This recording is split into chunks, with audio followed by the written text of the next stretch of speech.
না, আর সহ্য হচ্ছে না। অনেকদিন ধরেই দেখছি এবার এই সজীবকে উচিত শিক্ষা দিতেই হবে। সব ক্রেতারা ওর কাছে যায় কেন?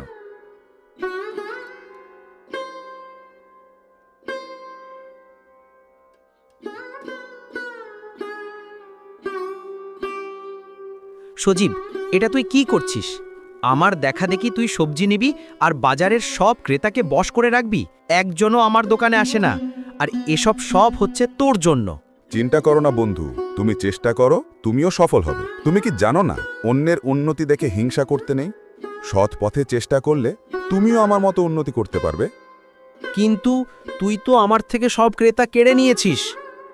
আরে না বন্ধু, তুমি আমাকে ভুল বুঝছো। আমি যেমন বললাম, তুমিও চেষ্টা করো, তুমিও সফল হবে। না রে সজীব, তুই যতদিন দোকানে থাকবি ততদিন আমার ব্যবসা ভালো হবে না। তোকে আমি এখান থেকে সরাবই।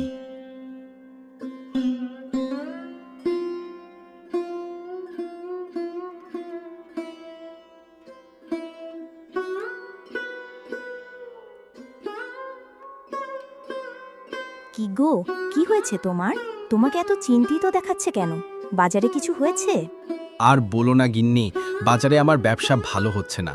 এই সজীব যতদিন ধরে এসেছে তখন থেকেই আমার ব্যবসার নাজেহাল অবস্থা। এখন তুমি বলো আমি কি করব? ও, এই ব্যাপার।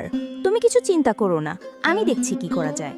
শোনো, তুমি একবার এরশাদ ভাইয়ের সাথে যোগাযোগ করতে পারো। উনি তোমাকে কিছু পরামর্শ দিতে পারবেন।